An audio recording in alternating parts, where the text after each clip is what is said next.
যে ধর্মগুরু অপমান করা হলো, আমি একজন বৌদ্ধ ধর্মগুরু হয়েও তাকে সম্মান করি।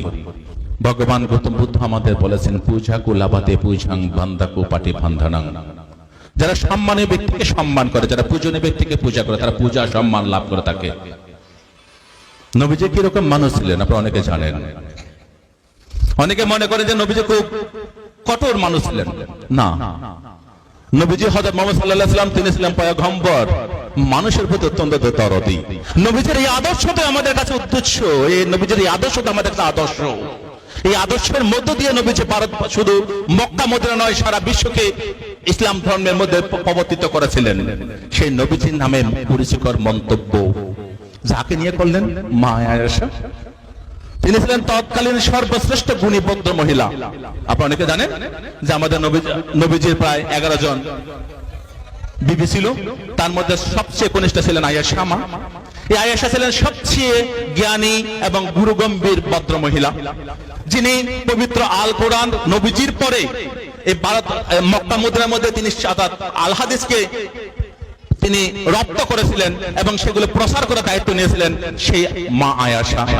তাদের দুজনকে নিয়ে করল মন্তব্য নূপুর শর্মা। ভাবনাটা হচ্ছে একটাই, ওরা জানে যে মুসলমানদেরকে যদি কোনোভাবে আঘাত করা হয়, যখন সিএ হলো আমরা আন্দোলন করলাম, এনআরসি হলো আমরা আন্দোলন করলাম তার প্রতিবাদে, বিভিন্ন সময় যখন বুলডোজার চালালো আমরা তবু শান্তিপ্রিয় আন্দোলন করলাম, তখন তারা দিলটা মারলো একদম নবীজির গায়ে, যাতে পুরো মুসলিম জনতা যেন কেঁপে ওঠে। তাদের একটাই লক্ষ্য, হিন্দুদের থেকে মুসলিমদের আলাদা করো, হিন্দু ভাইদের থেকে মুসলিমদের সম্পর্কে একটা বিরূপ প্রতিক্রিয়া সৃষ্টি করা, বিরূপ মনোভাব তৈরি করো, যাতে হিন্দু মুসলিমের মধ্যে একটা বিভাজন রেখা তৈরি হয়। কিন্তু এই বাংলায় দেখাতে পারে, এখানে কোনো বিভাজনের দেখা হতে পারে না। এই বাংলা সম্প্রীতির বাংলা, এই বাংলা হিন্দু মুসলিম বৌদ্ধ খ্রিস্টান জৈন শিখ সকল ধর্মের আদর্শের বাংলা। এই বাংলায় আমরা কোনোদিন এরকম বিবাদ মানব না, মানতে পারি না। আমরা সবাই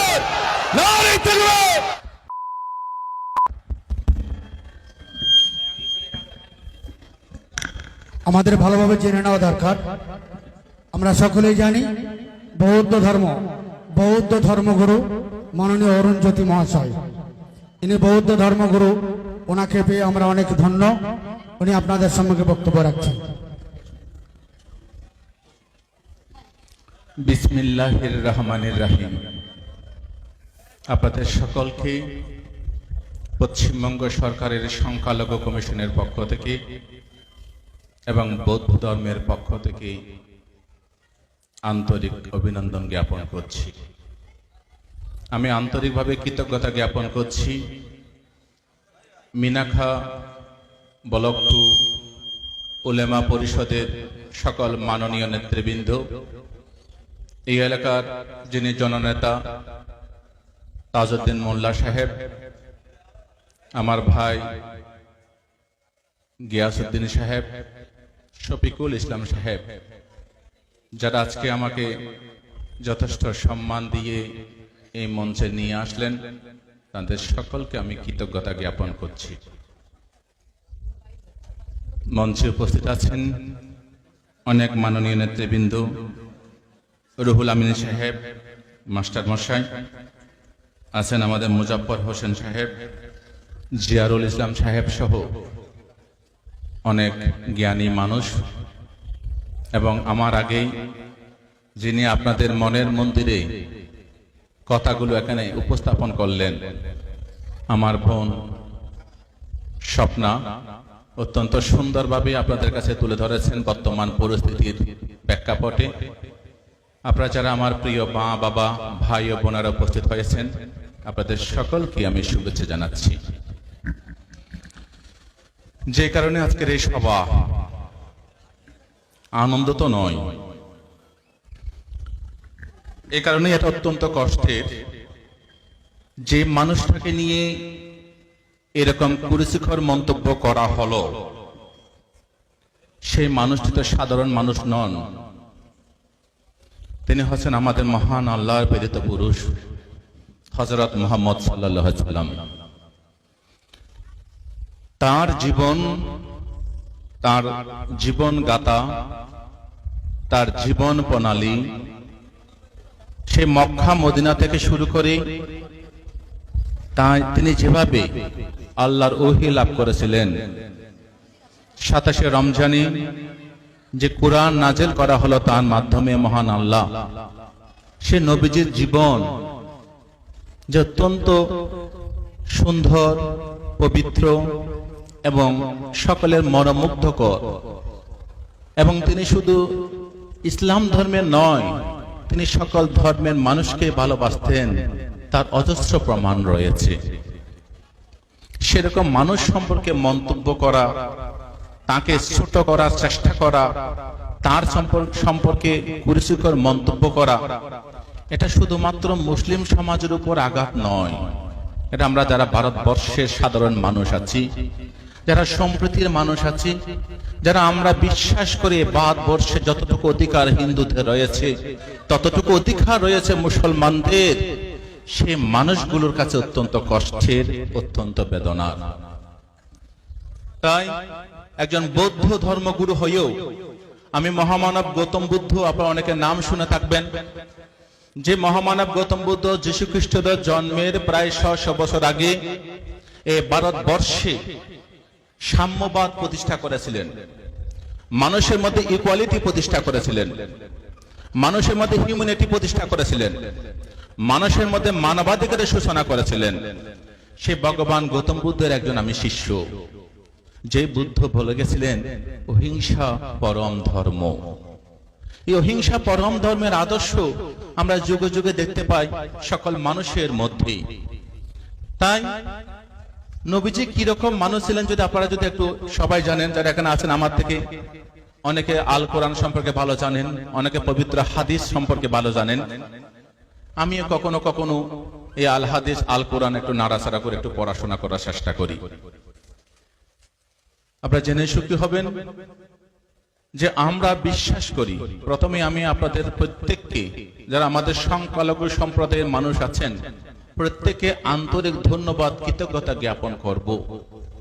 যে বুলডোজার বর্তমানে উত্তরপ্রদেশে চলছে, দিল্লিতে চলছে, মধ্যপ্রদেশে চলছে, সেই বুলডোজার এ বাংলায়ও চলতো যদি আপনারা সেই ভুল করে ফেলতেন।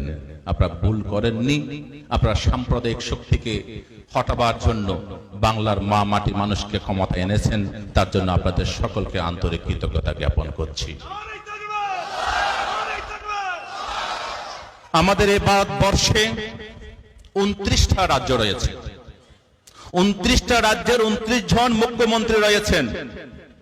একজন মুখ্যমন্ত্রীও কোনদিন নূপুর শর্মার বিরুদ্ধে, নবীন জিন্দালের বিরুদ্ধে একটা বিবৃতি দেননি, এক্সেপ্ট বাংলার মুখ্যমন্ত্রী মমতা ব্যানার্জি।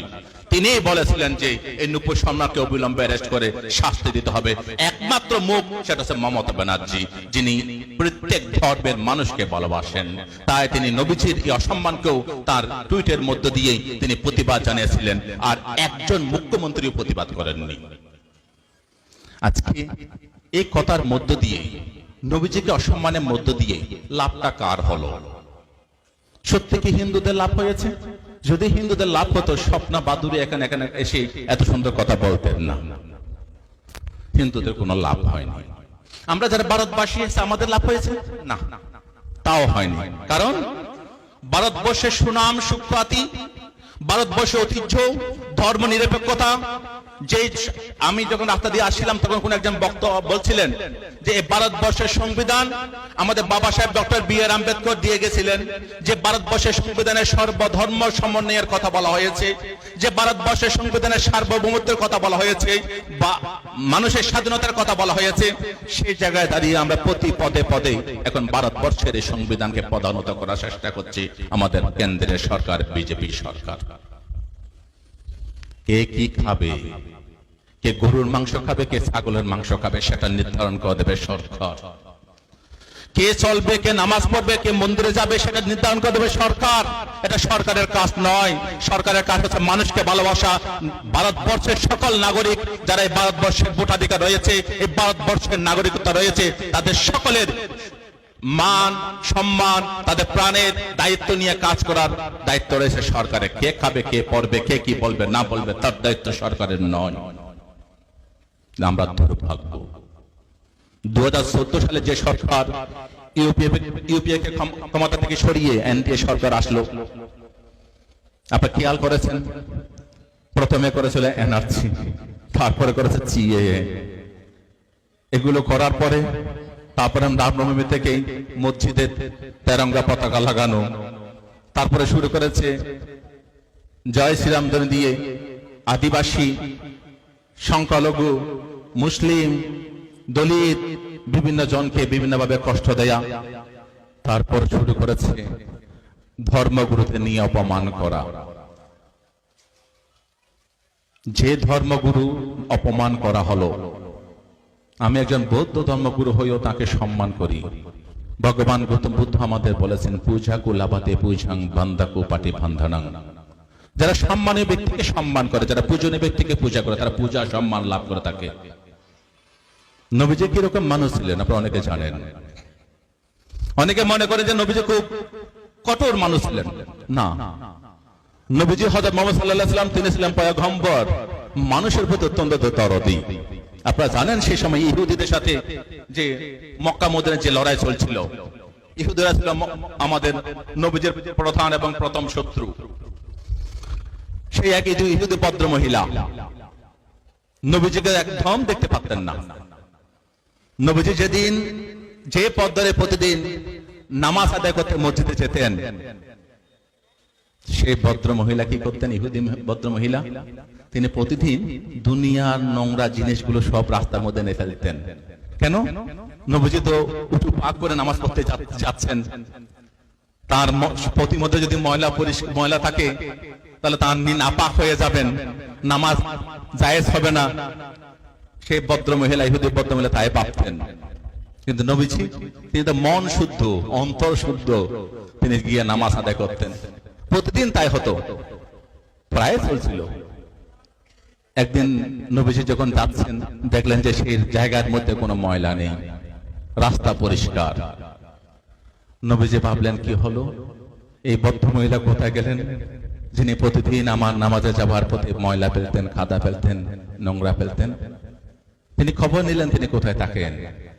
চলে গেলেন সেই বৃদ্ধা বুড়িমার কাছে, গিয়ে বললেন, দেখলেন যে তিনি বিছানায় শায়িত। নবীজি বলছেন, মা তুমি কি অসুস্থ?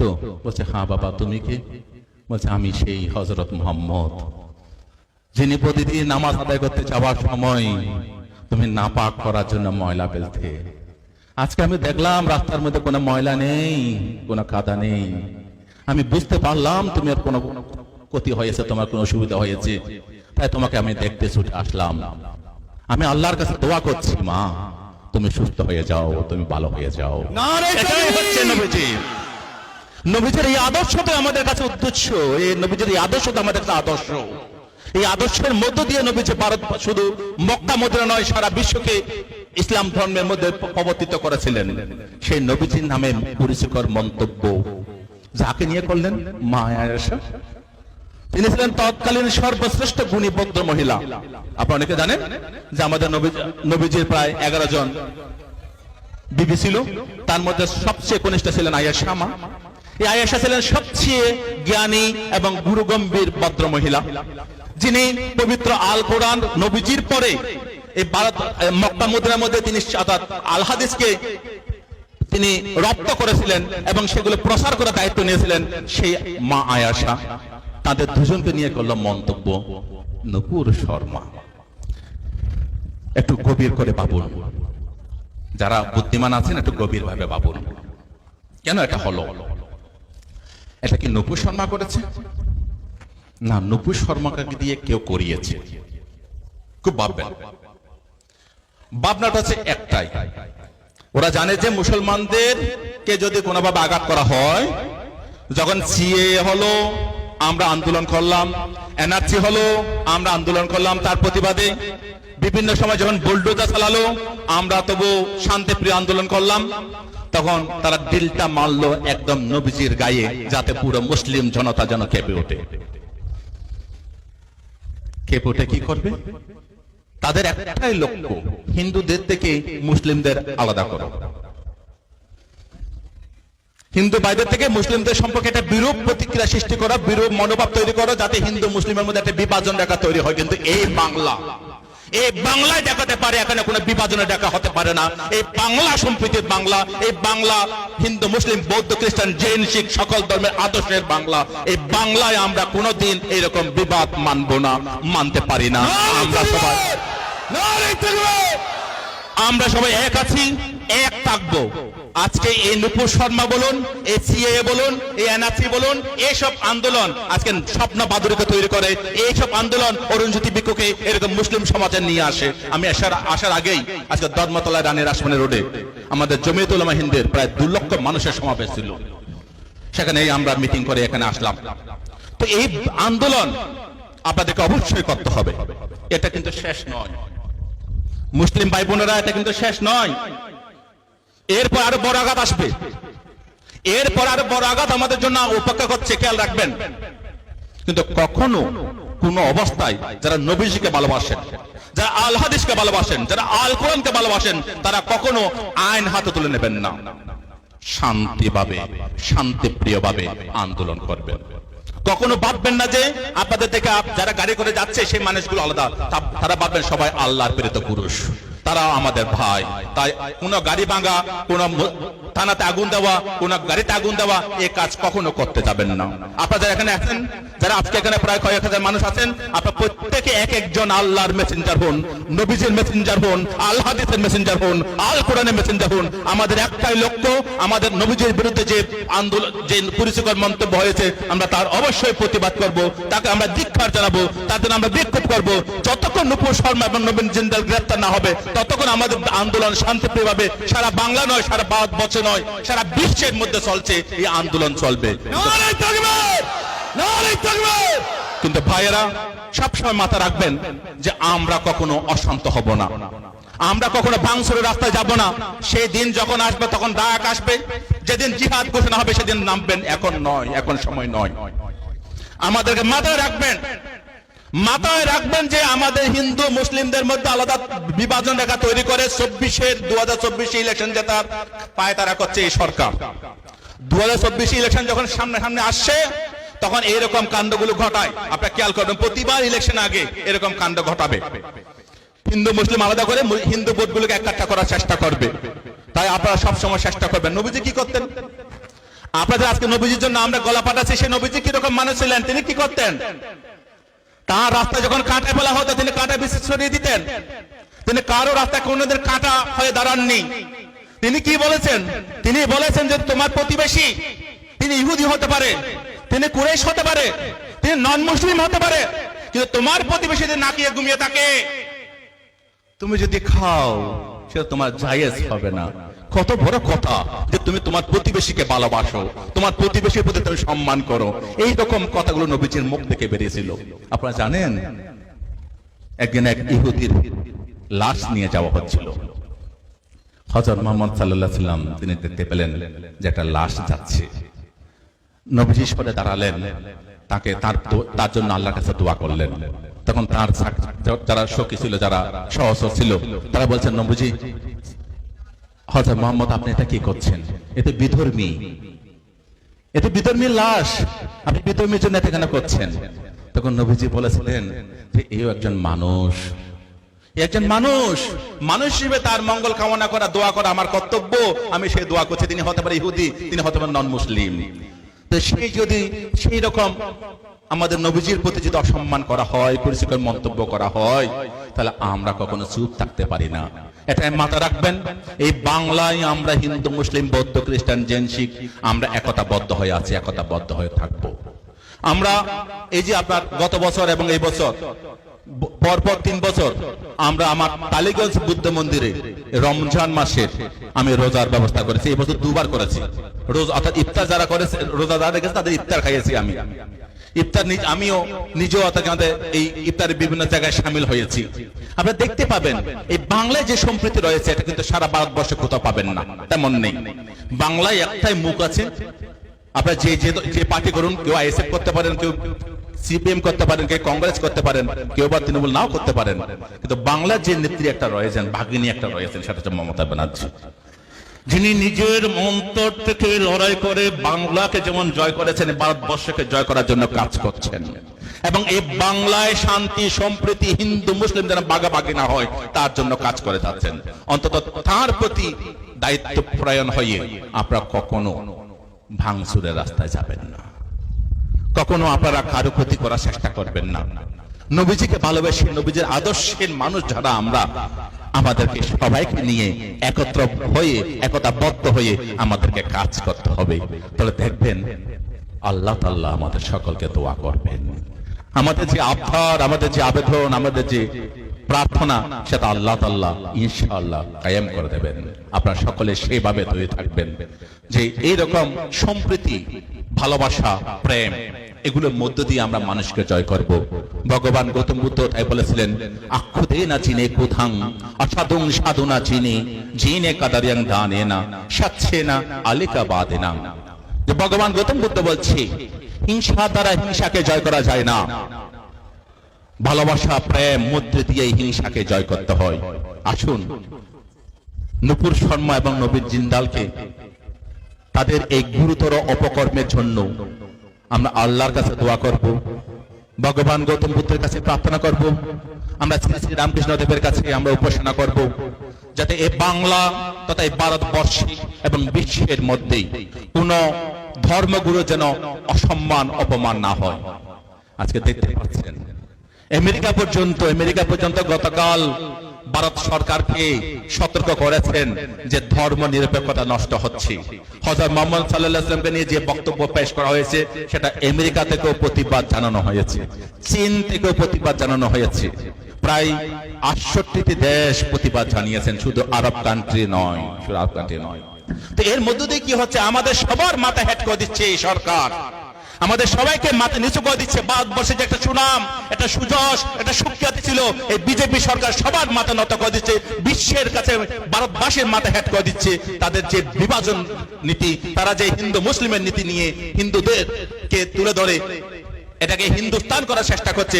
আমরা এই ভারতবর্ষকে হিন্দুস্তান চাই না, আমরা এই ভারতবর্ষকে ভারত হিসেবে চাই, ভারতবর্ষ হিসেবে চাই। সেই আবেদন জানিয়ে আমরা নবীজির প্রতি যে অপমান, যে কুরুচিকর মন্তব্য করা হয়েছে তার তীব্র ধিক্কার জানিয়ে নূপুর শর্মা এবং নবীন জিন্দালের অবিলম্বে গ্রেফতারির দাবি জানিয়ে তাদের দৃষ্টান্তমূলক শাস্তির আবেদন করে আপনাদের সকলকে শান্ত, সম্প্রীতি এবং ঐক্যতা বজায় রেখে বিক্ষোভ প্রদর্শনের আহ্বান জানিয়ে আজকে উলামা পরিষদ মিনাকা ব্লক থেকে যেই বিক্ষোভ সমাবেশ এখানে করা হলো, আমাকে যারা এখানে আসার জন্য আমন্ত্রণ জানিয়েছেন, আমাদের গিয়াসউদ্দিন থেকে তাজউদ্দিন ভাই, আমাদের শফিকুল ইসলাম, তাদের সকলকে আমার কৃতজ্ঞতা জানিয়ে আপনারা যারা আমার প্রিয় ভাইয়েরা আছেন, বোনেরা আছেন, আপনারা প্রত্যেকেই সম্প্রীতির জন্য কাজ করবেন, শান্তিপ্রিয়ভাবে লড়াই করবেন। যেদিন আমাদের ডাক আসবে সেদিন রাস্তায় নামতে হবে, কিন্তু এখন যদি আমরা রাস্তায় নেমে পড়ি তাহলে 24-এ কিন্তু ওরা জিতে যাবে। ওদের একটা টার্গেট 2024 পার হওয়া, আবার 2024-এ ক্ষমতায় আসা। ক্ষমতা আসতে গেলে বিভাজন করতে হবে। তাই আমাদের সকলকে সতর্ক থাকতে হবে যাতে আমরা যেন কোনো বন্ধুকে না হারাই, কোন হিন্দু যেন আমাদের থেকে সরে না যায়, কোন বৌদ্ধ, খ্রিস্টান, জৈন, শিখ তারা যেন মুসলিমদের থেকে সরে না যায়। আমাদের যে মেলবন্ধন, আমাদের যে ঐক্য, আমাদের সম্প্রীতি, সেটা যেন বজায় থাকে, তার অনুরোধ জানিয়ে আমার বক্তব্য শেষ করছি। আমি আল্লাহ তাআলার কাছে প্রার্থনা করি আপনাদের সকলের যে আবেদন আল্লাহ তাআলা সেটা মকুব করুন, সেটা আমাদের সকলকে দিন, এবং নূপুর শর্মা এবং নবীন জিন্দালের অবিলম্বে গ্রেফতারের দাবি জানিয়ে আমার বক্তব্য শেষ করছি। প্রত্যেকে ভালো থাকবেন।